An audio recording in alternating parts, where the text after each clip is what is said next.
Hey buddy, welcome to Aligning Accelerate Module 6. This is the last and final module of the course. I want to start off by acknowledging you for all the progress that you've made first off. One, by even just taking the leap to become an entrepreneur and really taking on this business because it's not an easy thing to do. Secondly, for your business name, Oak and Or, the fact that you've come this far, you have a logo and design, you have a business card. So all these things are steps in the right direction. You're building the framework, and I want to acknowledge the progress that you've made. Secondly, I want to say thank you for believing in me on this journey, allowing me to coach you through this and taking the course to really help you get launched. And I'm really hoping that you saw the value in the course and that you appreciate how far you've come and the things we've been able to work through and overcome in the last 6 weeks. So I want to say thank you because that's the biggest thing, and acknowledge the progress that you've made, because it really is about momentum and progress, and you have made it. And if we can't acknowledge that, this goes back to wild brain thinking, then we're just doomed to fail, because if we can't appreciate the steps that we've made, it's really hard to have gratitude for things that we've accomplished. And so let's get into it. This last module I really like because it's really about how do you succeed on your own. I've said it since day one. I don't want to be the kind of coach that you depend on. I want to give you tools and mindsets that you can go run off with on your own and really have this framework to run with for the rest of your life. And so module 6 is making your goals stick. How do you make the goals and habits that we're trying to create last for a long period of time? And there's 3 parts to this module. 1 is how to make your goals last. 2 is the science of breaks.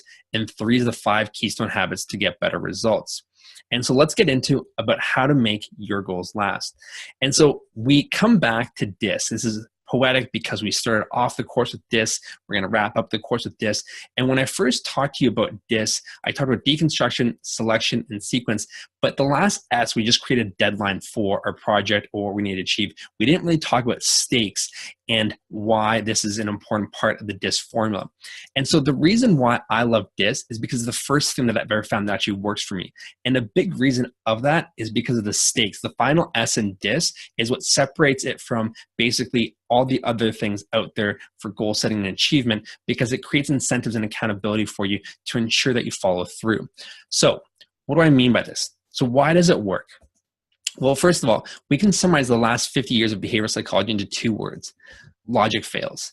And this is because it doesn't matter how good our intentions are as human beings, the reality is that the primal brain we talked about will overpower our logical brain. We can say we're going to wake up at 6 in the morning, go to the gym, eat super healthy, and not have any bad food, no sugars, no fats. But the reality is that temptation is going to come through, and at some point, our older primal brain is going to take over.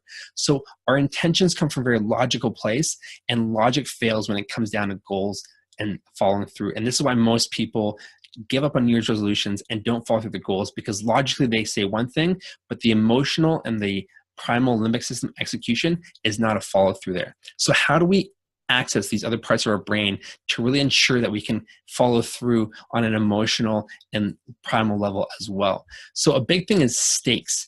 We need to be able to stake something to really ensure that we're going to have a follow through. So the question here I have for you is, would you work harder to earn $100 or not lose $100 you already have?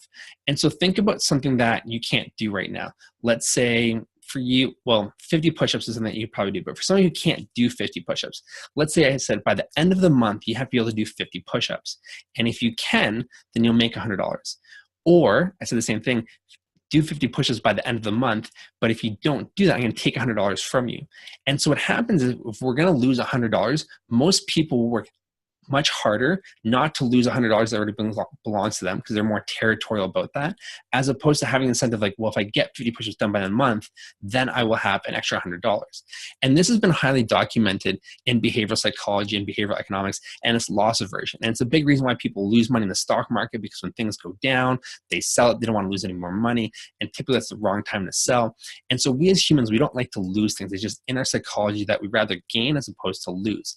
And so if we can understand the principle of loss aversion and we can incorporate this into our goal setting, then we can really start to have better success. So how do you do that exactly? So the 2 most important keys to achieving any goal, number 1 is, it's accountability. We're going to get into this, and creating incentives.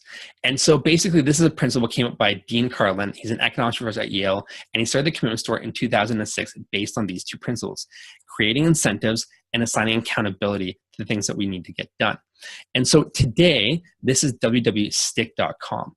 And this is the website and the business that he's created out of this, and understanding how humans actually work when it comes to behavior change and following through with our goals. And so Stickkk works in two ways. So the first way is accountability. And accountability works in the way that you tell a group of friends or a coach or whoever it is that you want to get something done. And so what they do is that the next time they see you, or if you want to set up a follow with them in a week, those people hold you accountable. Like, hey, did you get this done? The good thing about using friends is that if you say that you're going to have your business out or your website done in a month, and as the month rolls around, let's say by the end of March, that as Alex gets to know that March is ending, he'll be like, hey, Luke, where's your website? Why isn't it done? So we can use peer pressure and public humiliation in actually a very positive way. But this is why people hire coaches and have different accountability settings in order to really be able to follow through with the goals that they have. Now, the second thing is loss aversion. And this is actually betting money against an anti-charity. And so the way this works is that you think of an organization that you don't like Donald Trump's campaign a few months back before he became president, or the National Rifle Association. They promote the gun lobby in the US. And you think of these places that you don't want to donate money to. And what you do is you set up with Stickkk, basically a donation of $250. A significant amount is going to have an impact on you. And if you don't follow through with your goal, then you actually have to donate that money to that association. And I've actually donated money to the National Rifle Association because I didn't follow through with the goal. And it was very painful to donate money to an organization that I don't like. And more importantly, give up money that I've worked really hard to have, and not really when I have a lot of excess money. So it really motivates you and fuels you to move forward with your goals, because you know there's something on the line here. So let's look at the results of Stickkk. Like, how does it actually work? So people who assign friends to their goals succeeded 33.5% of the time. So that's pretty good. 1 in 3 times you just assign a friend to monitor your goal and ask you to check in. And when you see them, they're gonna be like, hey, what's going on with this? 33% of the time, that's enough to follow through. That's not bad. But if you go into wagering money, 72.8% of the time people completed their goal. That is close to 2 out of 3 times. That's a lot, right? And so what it comes down to is that this is a great way to really incentivize yourself, because you're losing the principle of loss aversion to really move forward and achieve the goal that you want. And so here's my Stickkk profile, and you can see I've used it for different things. The 4-Hour Chef, launching my first course. After launching my first course, everyone would be planning the one thing for 21 days in a row, really getting that habit ingrained into my psychology of, what do I have to do the next day? And so these are the things that I use Stickkk for, to really ensure that I keep moving forward. Yes, I have coaching and accountability, but I find this is just another thing that keeps me aligned and motivated, because if I know my own money's on the line, then it's definitely going to incentivize me. And I'm definitely a gambler, so this plays into a bit of my personality as well, but it works on the principle of loss aversion. Nobody wants to lose money that they have. So to wrap up, the 2 ways to ensure to get goals done is 1, have accountability. So either talk to friends and make sure they know what you're trying to follow through on, or a significant other or a coach. Or the second is having incentives, really making sure that you have some consequences, because really a goal without any real consequences is wishful thinking. And that's where you really got to remember and keep that in mind to keep following through with your business and the goals that you have. And so here's an exercise for you. It's about reflection, stakes, and accountability. This is just a way of looking at where can you get some accountability in your life? What friends can you leverage? If you're not going to go that route, what about using Stickkk.com? And just really making sure that you continue on developing your business from this point forward, if you really want to move through and having some real accountability in place. Part 2, the science of breaks. So this is something that I haven't really talked a lot about in the module, but breaks is something that we need, right? It's not about constantly working and being on 24/7, hustling all the time.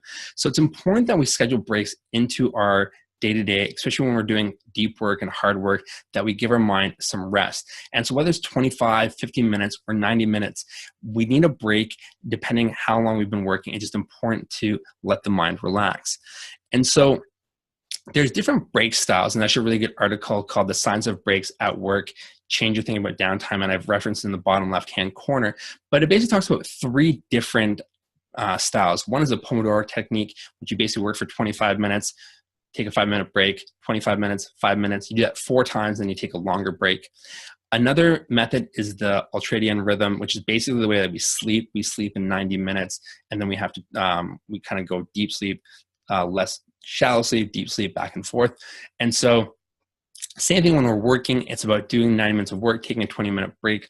Or there's the 52-17 method, which basically breaks this down in half, where you do 50-minute sprints, and then you take a 15-minute break. So these are all different ways of doing it. If you want to be so specific, you can. I really believe in just listening to your body and going with the flow. There's some days where I can get 3 hours worth of work done and I don't need to get up. There's other days where I take breaks every 25, 30 minutes. It just depends. You got to listen, right? And so sometimes the body was more restless, and there's nothing wrong with that, but it's really just acknowledging that. That's my viewpoint on it, my philosophy. But do what works for you. Maybe a more structured approach will be better for you, but it's really about doing the thing that's going to give you success. So when we do deep work, we get breaks, but it's important to remember, being on the internet, being on our cell phones, these are not breaks, right? Cal Newport said it's about taking breaks from deep, intense work. And so we can distract ourselves, but we want to really make sure that we're doing things that are not going to get us down the rabbit hole of like social media, internet. We can schedule this time specifically into our calendar and do that when we need to. But when we do a break, it's more about getting up, moving around. You know, you can pat down your legs, you can do some deep breathing, get a drink of water, but it's not about getting on your phone, because that's really not going to give you the break that you want. It's about clearing your mind, right?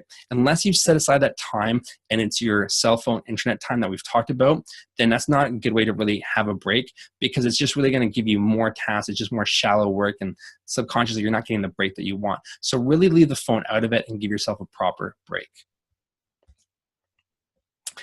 And so maybe something more important than breaks is actually being able to shut off entirely.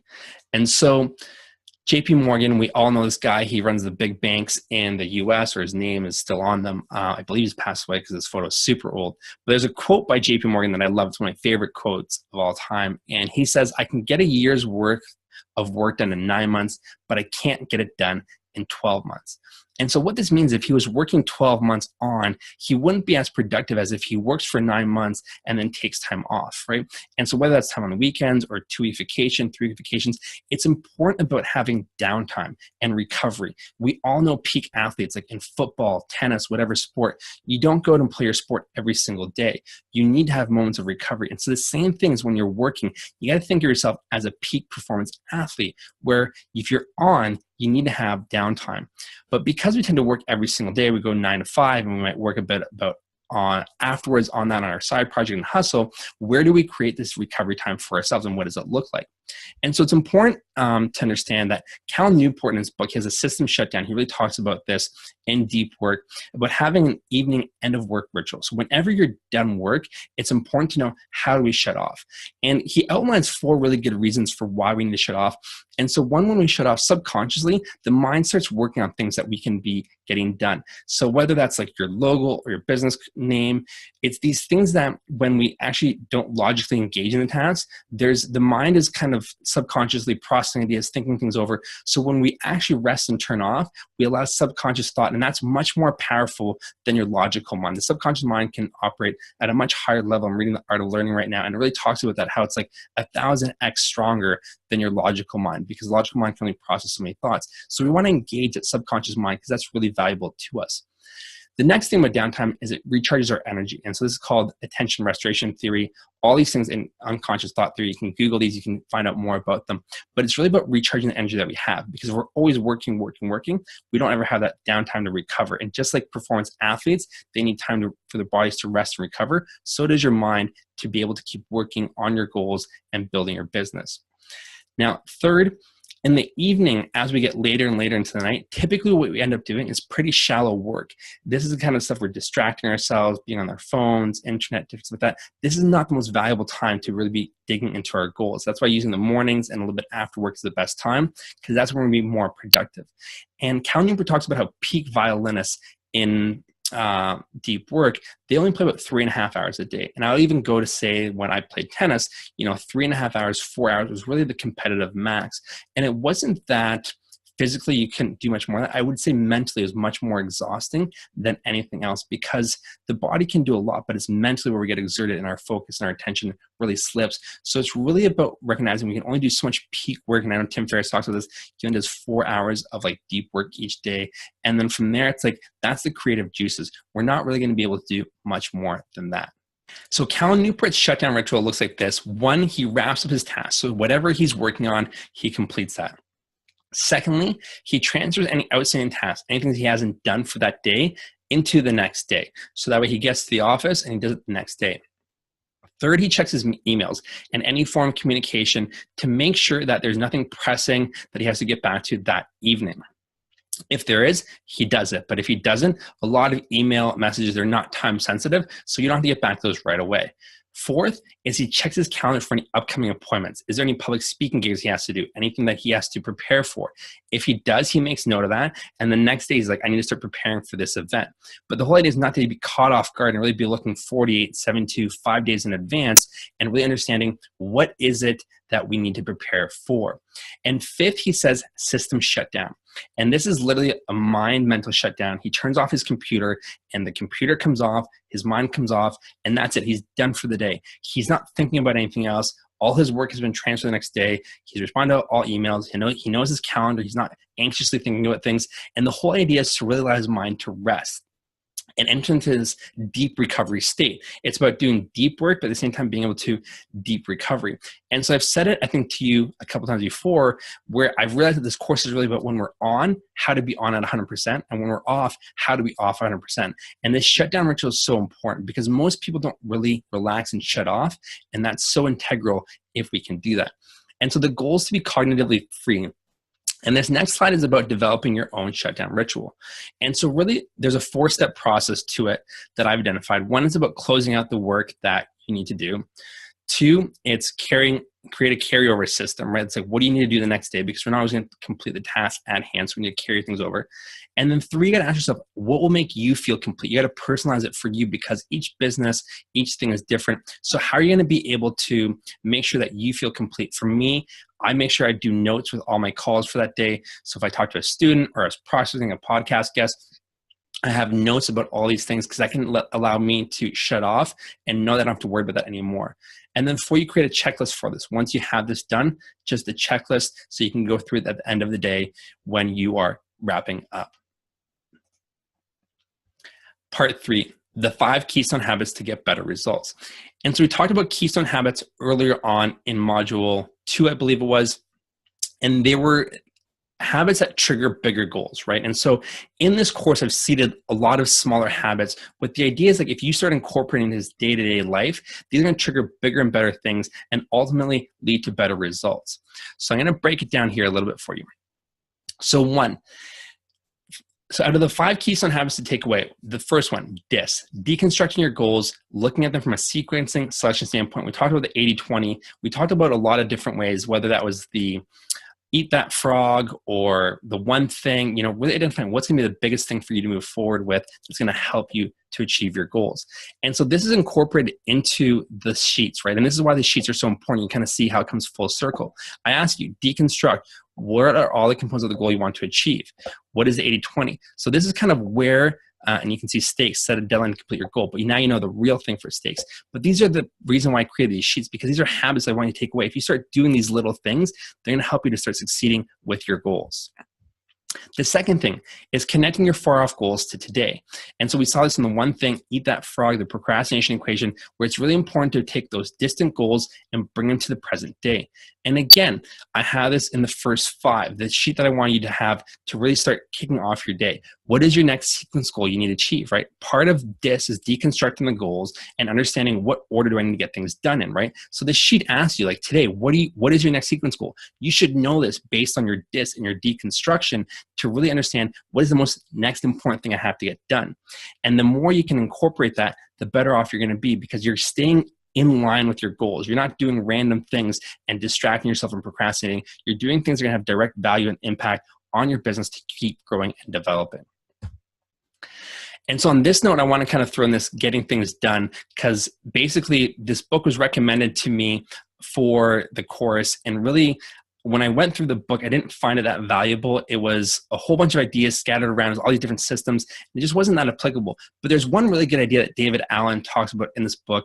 And he talks about the mind is not a place of storage. And so many times we store things in our mind and then we end up forgetting. Like think about a friend's birthday you've forgotten. We forget these things all the time. So it's important to understand, this way, that you can see here that I had this to-do ideas musing around thing because we don't want to store ideas in our head. So this is another reason why this is on the sheet, because it was impacted by this idea of getting things done. So it's kind of a random side tangent, but I want to throw that in there so you understand why that's on the sheet.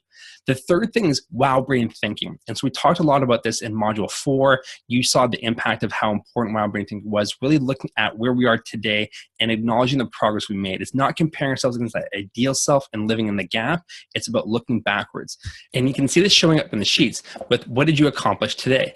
And this is the last 15, right? Look in the sheets to close out our day. It's like, and this is wow brain thinking. We're conditioning it.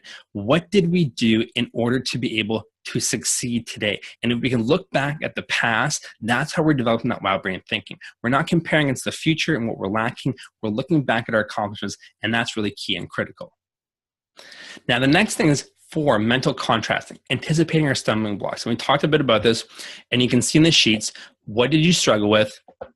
How can you resolve your struggles so the next time they occur, you are better prepared? And this is pure mental contrasting, really anticipating our stumbling blocks. What did we have a tough time with today? How can we overcome this? The more we can anticipate our setbacks, then we're prepared for them. And really digesting it after a work session, what can we do to move forward? How can we overcome? Because if we have the same problems again and again, we're not solving problems. And the key to succeeding as an entrepreneur is solving one problem after another. And the more problems we can solve, then we can embody the lifestyle that we want to live. And that's an important thing to realize. So it's important that we keep addressing these obstacles and we keep tackling. The more we can mental contrast and anticipate our stumbling blocks, the better off we're going to be. And last is the system shutdown. And we just talked about this today, resting your mind, why it's so important. Going back to JP Morgan quote, being able to do 9 months work in a year, but not in a year. And so if you work the whole year. And so here you can see the system shutdown. I have it basically, and I've added in clean space because to me that's an important, but just kind of an idea, framework for you to be using is like, how do we shut down for the night? So we're not thinking, we're not bogged down by tasks when we go home. And that way when we're at home, we're actually fully resting, able to let subconscious mind do its thing, solve tasks for us, problems for us, and really allows us to recover, to go into the next day fully energized and tackle what we have to tackle. And so that wraps up the 3 parts for this module. I'm going to go over the exercises really quickly again. And basically there's a reflection, stakes, and accountability exercise, really talking about how can you leverage accountability or stakes in your life. Secondly, the shutdown ritual, I want you to develop your own because this is an important part to really being able to let your mind rest and recover for the next day.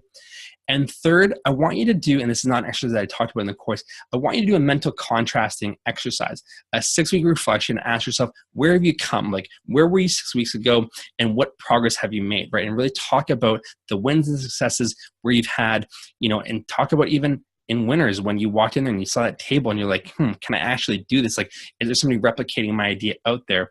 But then realizing you're like, this is not my client. And so just go through those, understanding what mind blocks are in the way, because the more you can do that, the better off you're going to be at succeeding with developing your woodworking business. And so resources, 4-Hour Chef, Getting Things Done, Deep Work, that article that I talked about. And there we go, the end. Well, not entirely. So there's one thing that I do want to throw at you before we wrap up, and it is a one-time offer and just really talking to you more about, having accountability as a coaching. So basically I offered this to everyone that did the course last time. It's 6 weeks of private one-on-one coaching. And I told you recently how I just hired this guy hired me for about $4,000 worth of coaching. My rate is $150 an hour. And so you'd be looking at $900 for the next 6 weeks to really keep the accountability coaching going. All the things that we've done, moving forward with your business card, your logo, getting progress on the name, understanding what you have to do work next on, having that fine tuning and zoning in a focus, that's where we're coming in. But there's something that I want to throw at you because I want to keep coaching. I'm really committed to this and we're buddies and I really want to help you out. And so if you are interested in doing this, $300 for the next 6 weeks. This breaks down to about $50 an hour, which is pretty reasonable. And so if you feel the coaching has been valuable, like keeping you on track, moving you forward, and this is something you want to pursue, I would definitely be more than happy to continue working with you and would love to support you on the journey and keep supporting with whatever resources and knowledge that I have to keep moving forward and developing this, because I want to see you selling more furniture. I want to see that website established. I want to see you growing and thriving. And so if this is something that you want to keep moving forward with, then we can definitely do that. And so that is my offer for you. And if you are interested, we'll chat a little bit more about that on the next call. But I want to throw that out there for you. And so I'll leave it with you. You can let me know how you want to take it from here. And that is it for this module. That really wraps it up. And I just wanted to quickly point out that, yeah, if you have skin in the game and accountability, and this kind of goes back to my offer, this is where success lies, right? This is getting results. And this is the slide that I had earlier in here. And so just being aware of that, because the more we can have accountability, incentives, and skin in the game, the more likely we are to succeed. We know there's somebody there. We've paid money to be there. We have to show up. We have to talk to our coach. Why is it that things got done? Why is it that things didn't get done? And if you want to keep the ball moving, I'm more than happy to support the progress there for you. So that's it for today, buddy. This is the last one, and I look forward to chatting with you later on in the week.